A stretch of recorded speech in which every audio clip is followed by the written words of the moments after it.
was fun.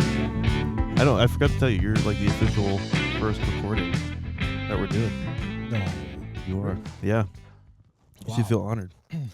I don't know if you'll be the first release or not, but I'm trying to get some like episodes banked up.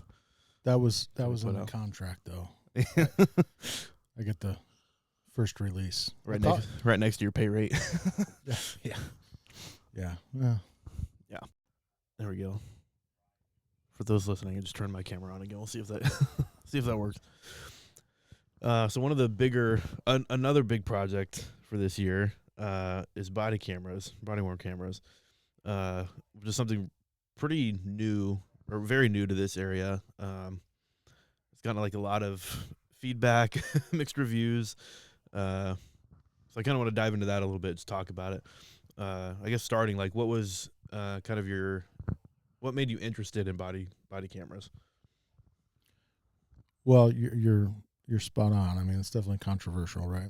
Mm-hmm. But body cameras, 10 years ago, nobody knew what a body camera was. And, the manufacturers, they were making these things. But, probably over the last 10 years, law enforcement body-worn cameras has just exploded, Mm-hmm. right? And, I think we all know sort of societal issues or events that sort of led to that. Mm-hmm.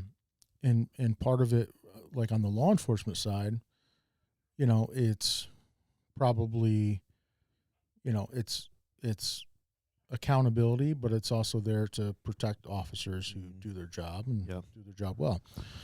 And so what we've seen really, probably over the past 5 years, it's really starting to take off is body-worn cameras and EMS. Mm-hmm.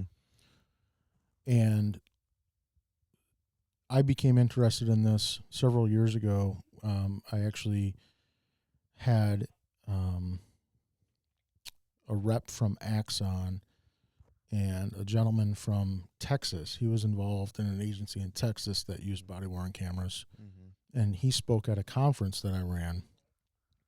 And I was starting to take notice of it, and one of the things I tried to do with this conference was to bring new ideas and thoughts to the forefront. And that's when I really started to dive into it. So several years ago, I've been thinking about this. And the benefits to EMS are similar to law enforcement, right? So the first thing that people need to know is what we deal with in EMS. And we encounter, I would say 95% or more of the people that we encounter are great people. Mm-hmm.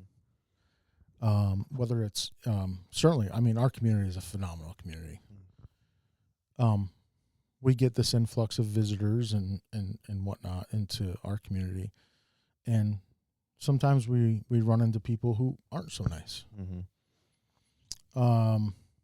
So that's kind of first and foremost is we do encounter people who are not nice, who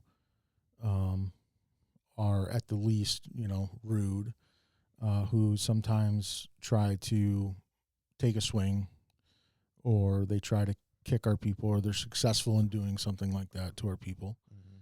Mm-hmm. That's happened here. I know you had a call, an experience where a gentleman pulled a knife. Mm-hmm. So a body-worn camera doesn't magically turn on and protect our people, our paramedics and our EMTs from these threats, but it's been proven that if people know they're being recorded, they're less apt to do that. Sure. But the other thing is, if they do cause harm or try to cause harm to our people, we now have footage of that. Mm-hmm. And so that can aid in the prosecution of somebody. Mm-hmm. There's a story this year in Kansas City where a firefighter paramedic was stabbed to death in an ambulance. Mm-hmm. These things happen. Assaults on EMS personnel, it happens all over the country. And it's happened to us. It's happened to our people. And I think the numbers are rising. Like, we're seeing more and more instances of that happening, right? Yeah. Well, we have a serious, not going to dive into this little this little ball pit of fun, but we as EMS providers, we're seeing a lot more mental health issues, Mm-hmm. like mental health calls, way up. Mm-hmm.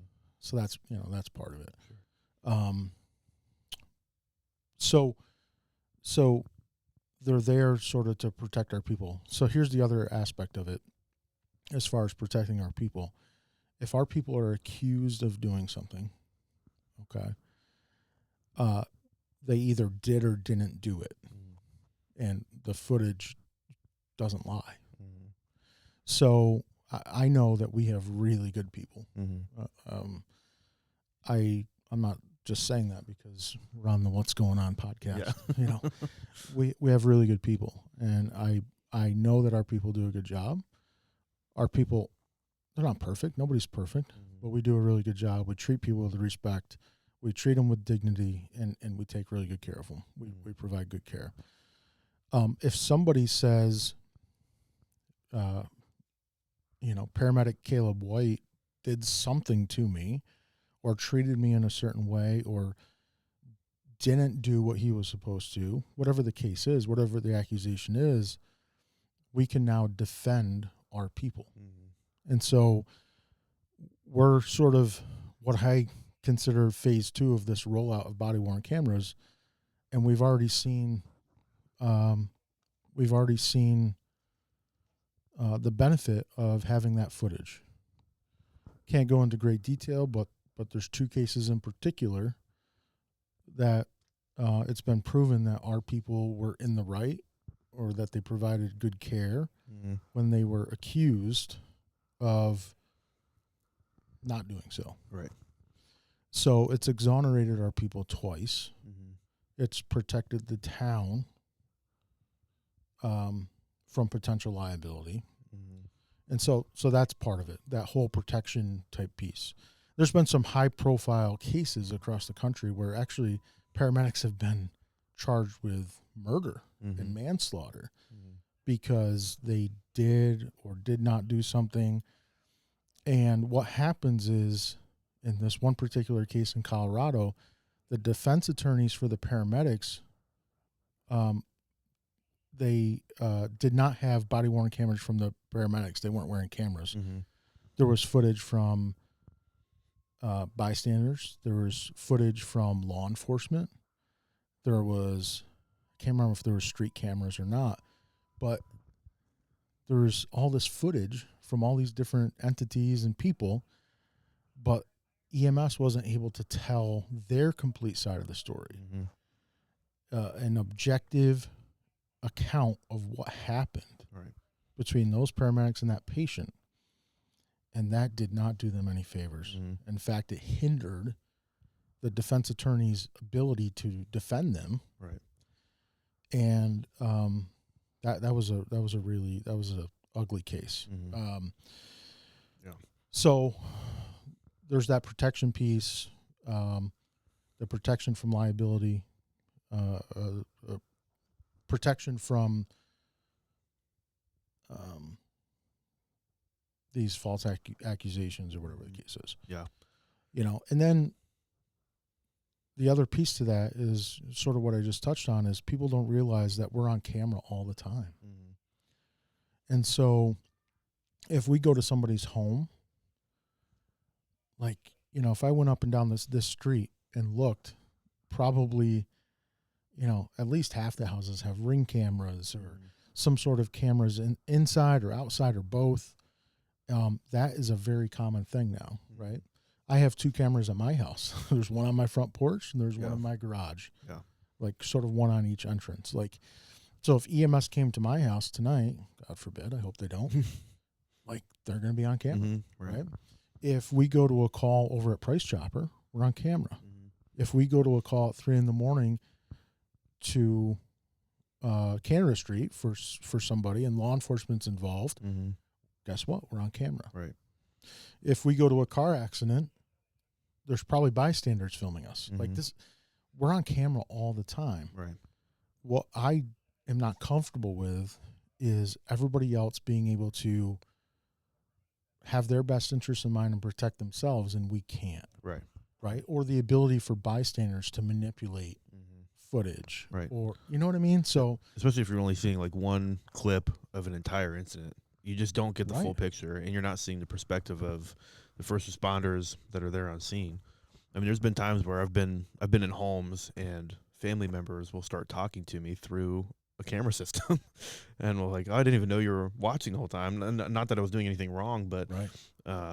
they have a different perspective of what I'm seeing. They have a different view of what I'm seeing, so they might not understand that I'm choosing a certain treatment plan or want to move this person rapidly because they've got a serious medical condition. They just don't see or understand.